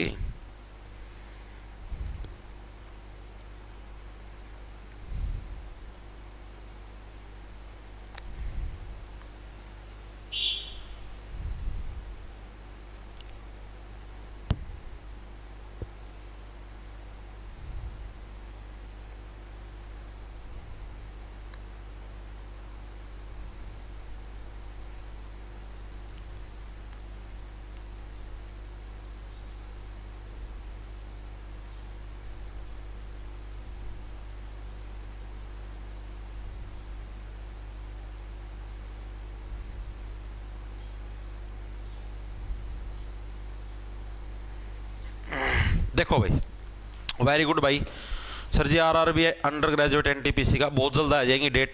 आगे चलते देखो भाई क्या है।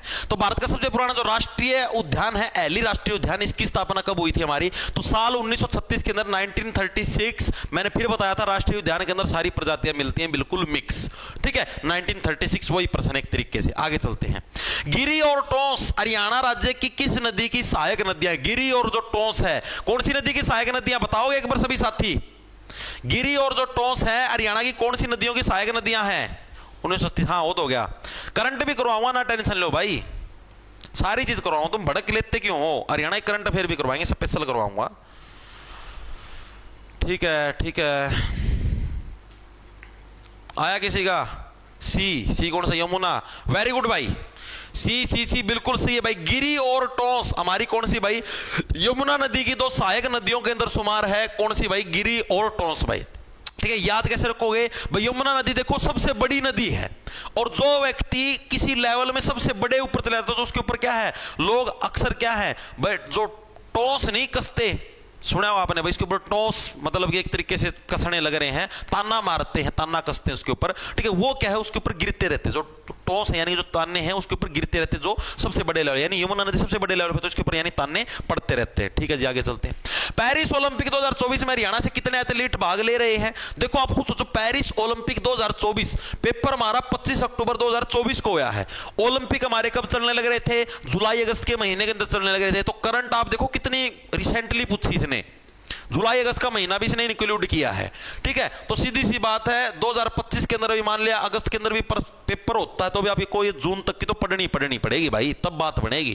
ठीक है, जून 2025 तक की करंट आप इन चीजों से अंदाजा लगाया करो। तो पेरिस ओलंपिक में हरियाणा से कितने एथलीट भाग ले रहे हैं? 24 एथलीट, 24 के 24 सबको चुभने लग रहे हैं। जो और एथलीट उनको क्या है, चुभने लग रहे हैं। हम लोग पेरिस ओलंपिक में भाग नहीं ले पाए, ये कैसे ले पाने लग रहे? तो वो क्या है, सबको चुभने लग रहे हैं 24 के 24 एथलीट। वेरी गुड भाई, सबको बिल्कुल सही है भाई।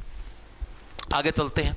अंतरराष्ट्रीय सौर गठबंधन का मुख्यालय कहां स्थित है भाई? जो इंटरनेशनल जो हमारा सौर गठबंधन है भाई, ठीक है, उसका जो हेडक्वार्टर है वो हमारा कहां पर है? तो इंटरनेशनल सौर गठबंधन हमारा अंतरराष्ट्रीय लेवल पर जो हम लोग सौर यानी कि जो बिजली वगैरह है उसका जो गठबंधन करना, उसका मुख्यालय हमारा कहां पर? अभी थोड़ी दिन पहले तो करवाया था, थोड़ी दिन क्यों, अभी परसों ही करवाया था, सोमवार वाले दिन। कहां पर हमारा? गुरुग्राम के अंदर क्या हमें अंतरराष्ट्रीय यानी इंटरनेशनल लेवल का क्या हमको सौर गठबंधन देखने को मिलता है। ठीक है, आप ये देखो भाई, इंटरनेशनल लेवल पे हम लोग सौर यानी कि बिजली का गठबंधन करने लगे, हमारे ऊपर कर गौर।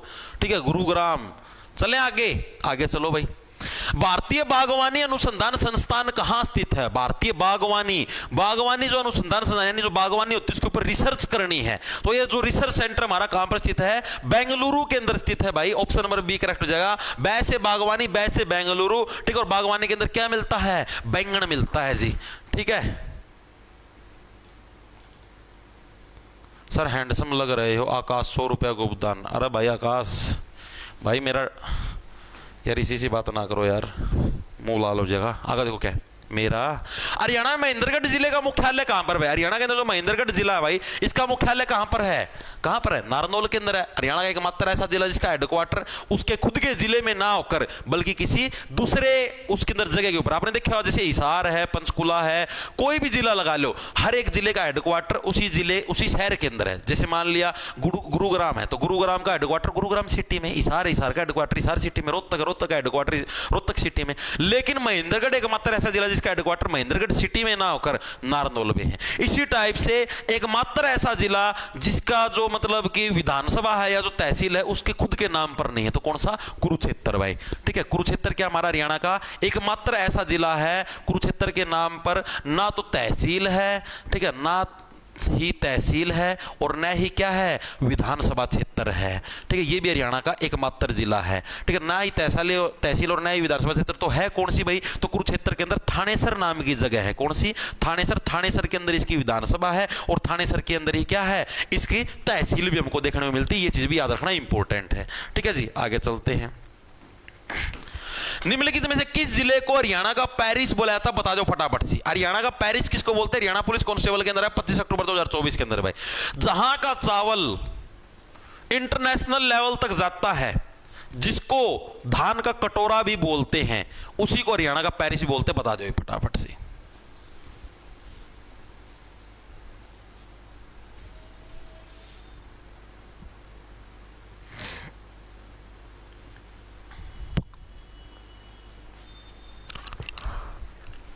बताओ फटाफट से। वेरी गुड है, वेरी गुड, सबका बिल्कुल सही। करनाल ऑप्शन नंबर 1 करेक्ट जा। करनाल को क्या भाई धान का कटोरा भी बोला जाता है, धान का कटोरा। स्थापना कब हुई थी हमारी? 1 नवंबर 1966।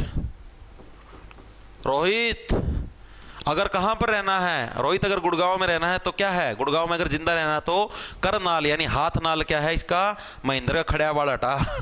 ठीक है, सातों के सातों जिले याद रह जाएंगे। तो करनाल क्या है?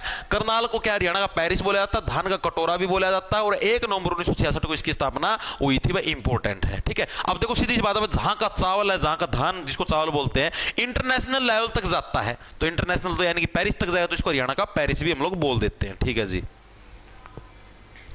विश्व के पहले पोर्टेबल अस्पताल का अनावरण कहां पर है? पोर्टेबल का मतलब समझते हो? जिसको एक जगह से दूसरी जगह पर शिफ्ट किया जा सकता है, उसको बोलते हैं पोर्टेबल हॉस्पिटल। तो विश्व का जो पहला पोर्टेबल हॉस्पिटल है हरियाणा पुलिस कांस्टेबल के अंदर है, वो कहां पर स्थापित किया गया? ये प्रश्न आपसे पूछेगा, बताओ फटाफट सी। अरे सिंपल सी बात है भाई। अब देखो आप खुद सोचो, हरियाणा जीके चलने लग रही है और यहां पर आपको जो ऑप्शन दिखाई देने लग रहे हैं उनके अंदर आपको 1-2 ही ऑप्शन दिखाई देंगे। देखो बिल्कुल इजी है।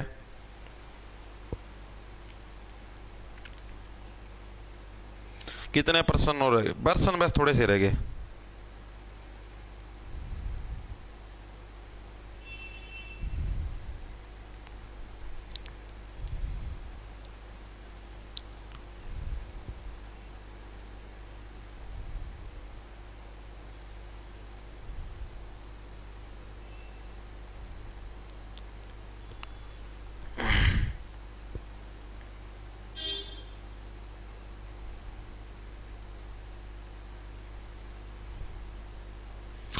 चले भाई आगे, बस 2-3% हो रहे हैं, बस पूरा हो जाएगा। तो पहला पोर्टेबल हॉस्पिटल में हमारा गुरुग्राम के अंदर क्या, देखो गुरुग्राम को साइबर सिटी भी बोलते हैं, बहुत ज्यादा विकसित शहरों के अंदर आता है। ठीक है, और गुरुग्राम के अंदर क्या हमारा पहला पोर्टेबल हॉस्पिटल भी हमारा स्थापित किया गया। यानी कि आपको मान लो जैसे यहाँ पर हॉस्पिटल की नीड है तो हॉस्पिटल आपके पास चल के आ जाए। यानी पहला पोर्टेबल हॉस्पिटल हमारा कहां पर? गुरुग्राम के अंदर हमारा स्थापित किया गया है भाई। ठीक है, ये सबका गुरु है इसलिए भाई। निम्नलिखित में से किस भारतीय राज्य को उसके लाकाडोंग हल्दी के लिए जियोग्राफिकल इंडिकेशन टैग से सम्मानित किया गया भाई। ये भी करंट का प्रश्न है। किसको जियोग्राफिकल इंडिकेशन टैग से सम्मानित किया गया है? तो किसको किया गया है? अब जहां पर देखो जियोग्राफिकल कंडीशन सबसे बेस्ट है, जियोग्राफिकल जो कंडीशन सबसे बेस्ट है कहां पर? हमारी मेघालय के अंदर देखने को मिलते हैं। मेघ है, साक्षात बादल हैं, बादलों के नीचे पहाड़ हैं, अच्छी बारिश होती है, मतलब बहुत अच्छी कंडीशन जियोग्राफिकल कंडीशन। तो उसी को क्या जियोग्राफिकल इंडिकेशन का टैग भी दिया जाएगा। तो कौन सी जगह हमारे पास? मेघालय ऑप्शन नंबर 1 करेक्ट, जिसको क्या जियोग्राफिकल इंडिकेशन का टैग दिया। करंट का प्रश्न पूछा पूछा गया था ये। आगे चलते हैं। हरियाणवी भाषा में लिखा गया पहला उपन्यास बता दो रे। हरियाणा जी के बताओ। नॉर्मल आने लग रही, ज्यादा मुश्किल नहीं, कोई एक आधा प्रश्न आपसे भले ही छूटने लग रहा हो, बाकी नॉर्मल हरियाणा जी के आने लग रही है जो हरियाणा पुलिस कांस्टेबल के अंदर आई थी, डिट्टो वही करवाने लग रहा हूं। 200 रुपया गुप्तानियों किसी ने कर दिया रे भाई, इतने रुपया ना खराब करो। हैंडसम सर ऑन टॉप डट जिया भाई आकाश, 200 रुपया गुप्तान मान जा यार, ना पैसे खराब कर मेरे भाई। ठीक है, तो हरियाणवी भाषा के अंदर लिखा गया पहला उपन्यास कौन सा था? अरे ये तो बिल्कुल बेसिक हरियाणा जीके का प्रश्न है, हर एक साथी को पता है। राजा राम शास्त्री के द्वारा लिखा गया था कौन सा? झाड़ू फ्री जो उपन्यास है, ये हमारा क्या हरियाणवी भाषा में लिखा गया हमारा पहला उपन्यास था भाई। आगे चलते हैं भाई। 14वीं अखिल भारतीय पुलिस कमांडो प्रतियोगिता कहां आयोजित की गई? बता दो भाई फटाफट से। 14वीं अखिल भारतीय पुलिस कमांडो प्रतियोगिता, भाई पैसे ना खराब कर मेरे भाई, पैसे बहुत मेहनत से कमाए जाते मेरे भाई,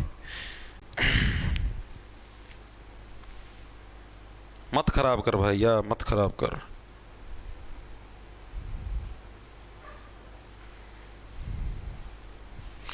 बताओ भाई 14वीं अखिल भारतीय पुलिस कहां पर सेलिब्रेट की गई थी? तो जो 14वीं अखिल भारतीय पुलिस कमांडो प्रतियोगिता है ये हमारी कहां पर भाई? आंध्र प्रदेश के अंदर स्थापित की गई थी। याद कैसे? कोई नॉर्मल सी चीज है। देखो भाई जो भारत की जो पुलिस है, ठीक है, उसके अंदर भी तो मतलब उनको भी तो एक्टिव रखना है, ठीक है, वरना अगर वो ऐसे ही पड़े रहेंगे तो बैठे बैठे मोटापा बढ़ेगा, और मोटापा बढ़ेगा तो सीधी सी बात है अंधापन बढ़ेगा उसके अंदर। अंधापन का मतलब भाई वो चोरों को चोर उनके सामने से भाग जाए, वो पकड़ नहीं पाएंगे, पेट अड्डे बड़े लिखड़े होंगे टोल खींचता। देखिए अभी भी जैसे अपने पुलिस के अंदर डिपार्टमेंट के अंदर देखोगे तो जो नए नए युवा लगते हैं ना, जो ट्रेनिंग करके आते हैं, वो तो रहते जमा फिट, पेट जमानो छाती का बराबर पा होगा, और जो पुराने पुराने हो रहे हैं ना 40-40 साल के, उन्हें तोंद ऐड बड़ी, चश्मा नु लगाई पाओ टू टू टू टू ले बेटा रसीद काट दी, वो चलान काटने का काम आया कर फिर पुलिस वाले का। ठीक है, तो देखो एक चीज बताता हूं मेरे हिसाब से, देखो मेरा सजेशन ये है, हर साल इनकी मतलब कि शिफ्टों के अंदर कुछ कुछ पुलिस वालों की है 1-1 महीने की फिर से ट्रेनिंग करवानी चाहिए, ठीक है, ताकि ये आज इनकी दौड़ मरवाओ सुबेरा सुबेरा ना उड़े, मतलब वह जो करनाल में मधुबन जो अकेडमी है उधर भेजो इन ना, और नु दिखा है हाँ भाई, जैसे कि ये ग्रुप सेट कर लो भाई, इस महीना भाई इस जिला के जितने पुलिस वाले हैं लगभग लगभग मतलब शिफ्टा में कर लो भाई, ये 1 महीना खातर जाऊंगे, ये 1 महीना खातर जाएंगे, 1 महीना खातर उनके उड़े मतलब उनका भी माइंड अच्छा फ्रेश हो है, ठीक है, दौड़ दाड़ करवाओ और फिट करो, उनकी पीटी पार्टी करवाओ, इस तरीके का सिस्टम करना चाहिए ताकि वो फिट रहे। एक थाने में बैठे रहो आराम था, गाड़ी दे रखी सारा सौदा है, वो बैठे बैठे तोंदे लिकड़ाई और क्या लिकड़ेगा भाई, मानो यह बात है। आगे चलो, भारत के सर्वोच्च न्यायालय में शामिल है जो हमारा सुप्रीम कोर्ट है, सुप्रीम कोर्ट के अंदर क्या चीज शामिल है? एक हमारा सीजेआई होते हैं, चीफ जस्टिस ऑफ इंडिया होते हैं, मुख्य न्यायाधीश, और 33 हमारे अन्य जो न्यायाधीश होते हैं वो शुमार होते हैं। ऑप्शन नंबर भी हमारा करेक्ट हो जाए। ये भी हरियाणा पुलिस कांस्टेबल के अंदर आया था 2024 के अंदर, पॉलिटी के अंदर करवा चुका हूं। भारत में वैट लागू करने वाला पहला राज्य कौन सा है? हरियाणा का पेपर है, हरियाणा जीके का प्रश्न पूछा है, तो वैट यानी कि एक तरीके से टैक्स है हमारा, ये लागू करने वाला पहला राज्य कौन सा होगा? हरियाणा होगा जी। नॉर्मल सा प्रश्न यार, सीधी सी बात है, हरियाणा की बात करें तो हरियाणा होगा। आगे चलते हैं भाई, निम्नलिखित में से किस संस्था ने संपूर्णता अभियान शुरू किया है? बताओ कौन सी संस्था जिसने संपूर्णता अभियान स्टार्ट किया? संपूर्णता मतलब भाई जो हमारी इसरो है, इंडियन स्पेस रिसर्च ऑर्गेनाइजेशन, वो क्या बोली कि अब की बार से जो भी हम लोग अभियान स्टार्ट करेंगे उसको संपूर्ण करेंगे। संपूर्ण का मतलब उसको अधूरा नहीं छोड़ेंगे। हमारी प्लेन मान लो जैसे आप ना सूर्य के ऊपर जाने का अभियान छेड़ा, तो सूर्य के ऊपर जाओ, हमारी प्लेन मान लो आधा ब्लास्ट होगी तो नो कौन छोड़ दिया वो अभियान, दोबारा फिर स्टार्ट करा, दोबारा फिर, यानी उसको जब तक संपूर्ण नहीं हो जाएगा तब तक हम उस अभियान को नहीं छोड़े। तो संपूर्णता अभियान किसने स्टार्ट किया? इंडियन स्पेस रिसर्च ऑर्गेनाइजेशन ने स्टार्ट किया। ठीक है जी, आगे चलते हैं। हरियाणा राज्य की मेरा बिल मेरा अधिकार योजना किससे संबंधित है? बताओ भाई, मेरा बिल मेरा अधिकार ये योजना किससे रिलेटेड है? बताओ फटाफट से। मेरा बिल है वो मेरा अधिकार है, इजी पर्सन है, गलत मत करना, बहुत इजी है।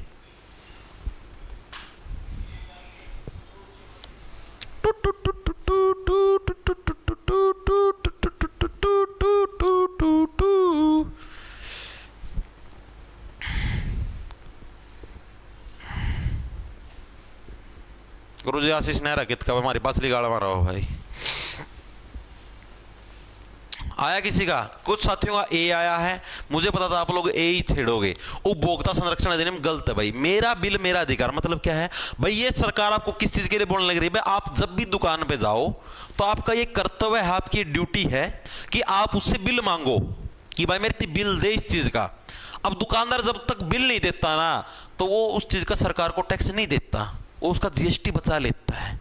ठीक है, अब जैसे मान लो कोई भी चीज दुकानें हैं, अब सरकार ने ऑनलाइन वाला सिस्टम क्यों स्टार्ट कर दिया? ताकि लोग टैक्स भर सके, घपला ना कर पाए। अब सारी पेमेंट ऑनलाइन आएगी, सीधी बात। तो बैंक के अंदर सारा पता लगता है पैन कार्ड के द्वारा कि यहाँ पे सारी ऑनलाइन आई है, तो इतना इसका जीएसटी बन गया, इतना इसका इनकम टैक्स बन गया। अब आप पेमेंट ही नकद ले लो हो तो नकद तो जीएसटी लागे कौन सकता? अगला ने बेरा कौन पट्टा केस होता कितना रुपया में बेचा है। ठीक है ना, उसका बिल काटो, बिल नहीं कटा जब नो भी कौन बेरा पट्टा क्या का माल बेचे ना। मान लो मैं दुकान कर रहा हूँ, ये मैं बिल काटू, मान लिया मैंने दिन में 100 बिल काटे हैं, तो इसका मतलब मैंने 100 सामान बेचे हैं। कल ना कोई मेरा चेक करने भी आवे तो भी मैं दिखा दूँ मैंने 100 सामान बेचे, 100 सामान नहीं सकता, मैंने जीएसटी भर दिया। ठीक है, और बाय चांस मैं बिल ना काटूं, मान ली 10 सामान बिल मैंने नहीं काटे, मैंने 90 सामान बिल काटे हैं, तो 10 सामान जीएसटी में बचा लूँ। मुन्ना बेरा कौन पट्ट है भाई, मैंने तो 90 का हिसाब था, जीएसटी भर दिया, 10 रुपये मैंने बचा लिए। तो ये तो सिस्टम है। इसका मतलब कि इसीलिए सरकार ने बोला है कि मेरा बिल मेरा अधिकार। भाई आप भारत के जागरूक नागरिक हो, आप बिल लो। ठीक है, दुकान पे जाओ और मतलब कि ये बोलो भाई हमें तो बिल दो, हमें तो बिल चाहिए, बिल बिना हम जावाए को नहीं। ठीक है ना, हम सामान ले वहां, तो ये सिस्टम कराया है। तो वस्तु एवं सेवा कर जिसको बोलते हैं GST, goods and service tax. ठीक है, जीएसटी का जो उल्लेख हमें कौन से आर्टिकल के अंदर मिलता है? मैंने आपको 3 आयोग करवाए थे, याद करो। एक तो था हमारे पास यूपीएससी संघ लोक सेवा आयोग, एक था चुनाव आयोग, और एक था हमारे पास वित्त आयोग। इन तीनों के आर्टिकल पूछता है एग्जामिनर 100%। ठीक है, तो देखो इनको याद कैसे। यूपीएससी का वर्णन हमें किस अनुच्छेद के अंदर मिलता है? Article number 315। आर्टिकल नंबर 315 याद कैसे रखोगे? यूपीएससी की तैयारी करनी है तो कमरे के अंदर बंद रहे, आर्टिकल नंबर 315 है। 315 कमरे के अंदर बंद रहे। ठीक है, तो अनुच्छेद नंबर 315 के अंदर यूपीएससी का वर्णन। चुनाव आयोग का वर्णन अनुच्छेद नंबर 324। याद कैसे रखोगे भाई? चुनाव को मतलब चुनना, चोबो को चुन चुन के दीवार में ठोक दो। ठीक है, तो 324 बनेगा चोबा 324। वित्त का मतलब होता है खजाना, पैसा। ठीक है, पैसा किसके अंदर मिलता है? अनुच्छेद नंबर 280। याद कैसे रखोगे? आपको खजाना देखते आपकी कैसी सिटी में 280, इतना ज्यादा खजाना। ठीक है, और अगर आपको खजाना लेने जाना है, पैसा कमाना एक तरीके से खजाना लेना, तो उससे पहले आपको, उससे एक कदम पहले क्या आपको जीएसटी देना पड़ेगा। यानी इससे एक कदम पहले क्या जाएगा? 279 यानी 279A। इसके अंदर क्या हमें जीएसटी का वर्णन मिलता है। कैसे याद रखोगे? अगर आपको खजाना चाहिए तो उससे एक कदम पहले, इससे एक कदम पहले आगे आपको क्या है? जीएसटी भी देना पड़ेगा। ठीक है, 279A। आगे चलते हैं। लास्ट प्रश्न हमारी आज की क्लास का, भारतीय संविधान के किस अनुच्छेद के अंतर्गत शिक्षा का अधिकार नहीं था? शिक्षा का अधिकार पॉलिटी का प्रश्न है। शिक्षा का अधिकार किसके अंदर आता है? अनुच्छेद नंबर 21A के अंदर क्या है हमारा? 6 से 14 वर्ष तक के बच्चों के लिए अनिवार्य और मुफ्त शिक्षा का प्रावधान। ठीक है, ये हमारा क्या है? जो हमारे मौलिक कर्तव्य थे, ठीक है, फंडामेंटल ड्यूटीज थी, उसके अंदर ये हमारा 11वें नंबर पर शामिल किया गया है। आर्टिकल नंबर 51A के अंदर भी वर्णन मिलता है 11वें नंबर पर। 51A का जो के पार्ट है रीजनिंग के हिसाब से 11वें नंबर पर, इसके अंदर भी यही चीज दे रखी है, मतलब सेम चीज ही मिलती है। 6 से 14 वर्ष तक के बच्चों के लिए अनिवार्य और मुफ्त शिक्षा। इसको शामिल कब किया गया था? 86वां संविधान संशोधन था, जो कि साल 2002 के अंदर हुआ था। इसके तहत हमने इसको शामिल किया था भाई। ठीक है, तो भाई ये हमारे प्रश्न थे जो कि हरियाणा पुलिस कांस्टेबल का जो 47 प्रश्न मैंने आपको करवाए, जिसके अंदर हरियाणा जीके इंडिया जीके दोनों शुमार है। और हरियाणा पुलिस कांस्टेबल का जो पेपर हुआ था हमारा 25 अक्टूबर 2024, उसका मैंने आपको कंप्लीट एनालिसिस है वो करवा दिया है। ये प्रश्न आपके पेपर का मैं नुक के नु आए थे। ऑप्शन भी मैंने चेंज नहीं करे हैं। जो एचएसएससी ने आंसर की दी थी उसके हिसाब से मैंने आधारती आंसर बताए हैं। डिट्टो नुक्का नु पेपर करवा दिया। अब तो हम अपना स्कोर कार्ड बता दो मेरे थी। ठीक है, 47 करवाए 46 करवाए। एक सेकंड रुकियो, एक पेज आप ये गए रहे थे ना, 46 करवाए में। 46 का मतलब अपना स्कोर कार्ड बताया तारा कितने कितने नंबर आए हैं, फटाफट बताओ फटाफट सी। अब एक बार के लिए एक तो मेरे को ये चीज बताओ कि आपको चीजें समझ में आई या नहीं आई। दूसरी चीज, जिसको भी भाई हरियाणा जीके पूरी करनी है, Haryana GK India GK topic wise भी करनी है। हरियाणा जीके की टॉपिक वाइज की 51 क्लास है। ठीक है, डिस्ट्रिक्ट वाइज भी सारी करवा दी है। टोटल 23 क्लास है। डिस्ट्रिक्ट 22 है, लेकिन एक क्लास रोहतक वाली 2 क्लास करवाई थी, तो 23 क्लास बन रही है। ठीक है, ये आपको प्लस आपको हैंड रिटन नोट्स मिलेंगे हरियाणा जीके के और हिंदी के भाई। ठीक है, सारी की सारी फैसिलिटी आपको कहां पर मिलेगी? अपना बैच मिलेगा आपको जॉब्स टारगेट के नाम से, अपना ऐप मिलेगा प्ले स्टोर पर।